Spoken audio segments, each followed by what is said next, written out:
The human mind can create memories that feel completely real, but sometimes those memories never happened. This is almost real. 3 days ago, I found something in my kitchen that shouldn't exist. It was a paper birthday hat, the cheap, colorful kind made from thin cardboard with a loose elastic string attached to the sides. It was sitting on the dining table as if someone had casually left it there after a celebration. At first, I didn't think much of it. I assumed my mother had bought it for my birthday next week and had simply left it out by mistake. But then I noticed something strange. The hat had dried frosting smeared along one side, like someone wearing it had leaned too close to a cake. And suddenly a memory surfaced in my mind so vividly that it made my chest tighten. There had been a birthday party, not next week, 3 nights ago. I remembered the entire evening in extraordinary detail. The memory arrived all at once, like a door inside my head had quietly opened and allowed the scene to pour out. I remembered standing in the dining room surrounded by familiar voices, the warm yellow chandelier lighting up the table while people talked over one another in that messy, cheerful way that always happens during family gatherings. The table had been full of food. Bowls of chips, plates of sweets, half-empty soda glasses, and right in the center there had been a chocolate cake with thick frosting and 12 candles stuck unevenly into the top. Someone had clearly placed them in a hurry because a few of them leaned sideways slightly, and the wax had begun melting before anyone could blow them out. I remembered the smell most clearly. The air had carried that mix of melted sugar, warm candles, and chocolate frosting that always seems to fill a room during birthday parties. Someone had been laughing loudly near the kitchen, and my aunt had been complaining about traffic while setting down her purse near the chair. My cousin Mark had been sitting at the edge of the table, scrolling through his phone while pretending to listen to a conversation about work that my father was having near the window. It had been an ordinary birthday party, nothing unusual about it at all. The strange part was that when I later mentioned it to my sister, she looked at me as if I had just said something completely absurd. It happened the next morning at breakfast. She was sitting at the table drinking coffee while scrolling through her phone when I casually mentioned that the cake had been too sweet and that Mom had probably used too much frosting again. My sister slowly looked up from her screen with a confused expression. "What cake?" she asked. "The birthday cake," I said, assuming she was joking. "From Saturday night?" She stared at me for a moment in silence before shaking her head slightly. "There wasn't any party Saturday," she said. At first I laughed because I thought she was messing with me, but she returned to her phone with the same indifferent expression people have when they believe a conversation has already ended. The whole interaction left me with a strange feeling, like I had stepped slightly out of sync with reality for a moment. Later that afternoon, I asked my mother about it while she was washing dishes in the kitchen.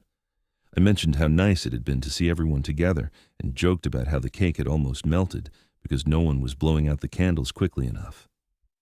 My mother stopped scrubbing the plate in her hand and turned toward me slowly. "What are you talking about?" she asked. "The party," I said. "Saturday night." Her expression shifted from confusion to something closer to concern. "We didn't have any party Saturday," she replied. I remember laughing again, although this time it sounded less certain even to my own ears. I reminded her that she had been the one lighting the candles and that she had been taking pictures with her phone while everyone sang, but she simply shook her head. "There was no party," she said firmly. At that point, I assumed she must have forgotten. People forget small gatherings all the time, especially if they are busy or distracted. So later that evening, I decided to ask my father, mostly to prove that my memory was correct. He was sitting in the living room watching television when I brought it up. "Didn't Mark spill soda on the table during the party?" I asked casually. My father muted the television and looked at me with the same puzzled expression my mother had worn earlier. "What party?" he asked. "Saturday night," I replied. He thought about it for a moment before shaking his head. "I was working Saturday night," he said. That answer stayed with me long after the conversation ended. It was such a simple response, but it created a strange tension between what I remembered and what everyone else insisted was true. Memories are usually flexible things that blur and soften over time, but the memory of that birthday party was the opposite. Every time someone denied it had happened, The details inside my mind became sharper, clearer, more stubbornly real. I could remember exactly where everyone had been standing in the room. I remembered my cousin leaning against the wall near the window, my aunt placing her purse on the back of a chair, and the sound of my mother laughing when someone made a joke about the candles being uneven. I even remembered the music that had been playing softly from the speaker in the corner. Yet every person I asked insisted the same thing. There had been no party.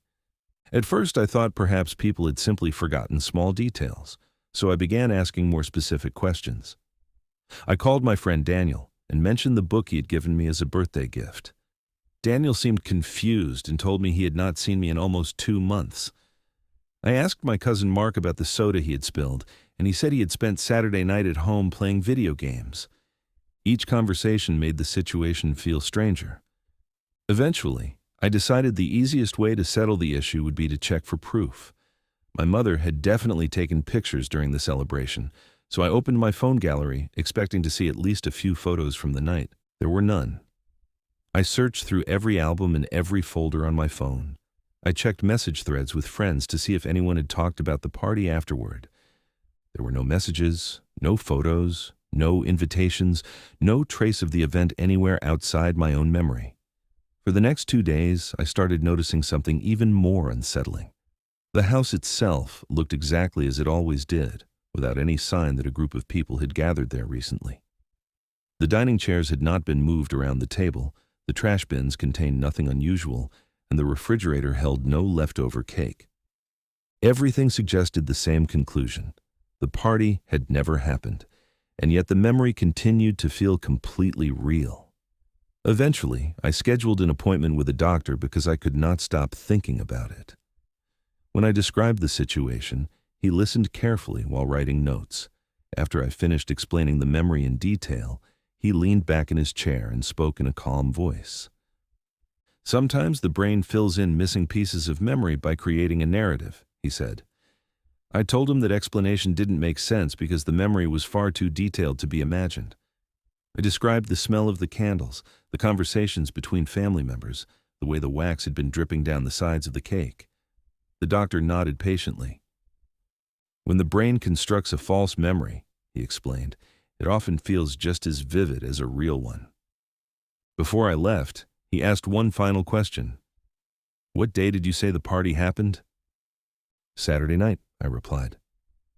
The doctor looked down at his notes for a moment before speaking again. That's interesting, he said carefully, because hospital records show that you were brought here on Saturday night by your father. You were extremely disoriented and kept insisting that there were people inside your house having a party. The explanation he offered was simple. According to him, my brain had likely created a structured memory around a hallucination or moment of confusion, filling in details afterward until it felt like a complete and convincing event. I tried to accept that explanation. For a while, it even seemed reasonable. But yesterday evening, something happened that has made the entire situation feel unsettling again. I was cleaning the kitchen when I opened the bottom drawer near the stove. Inside, beneath a stack of paper plates, I found a small plastic lighter covered in dried candle wax. The wax had hardened in thin, uneven layers along the sides, exactly the way it would if someone had held the flame under a row of birthday candles. I picked it up and stared at it for several seconds. The faint smell of burned wax and sugar drifted into the air, and the memory of the dining room suddenly felt vivid again. I could see the cake sitting on the table, the candles leaning slightly as their wax melted down the frosting. I could hear voices overlapping, laughter echoing against the walls, and someone beginning to sing while others joined in. The doctor says the memory isn't real. According to him, my brain simply created the story afterward to make sense of confusion. Maybe he's right. But the strange thing is that when I replay the memory in my mind, everything about the party feels perfectly clear except for one small detail that refuses to settle. I can remember the table, the cake, the candles, the music, and the sound of people singing together in the warm light of the chandelier. What I cannot remember, no matter how hard I try, is whose birthday everyone was celebrating that night. If this felt real, that's because it was almost real. I'll see you in the next memory.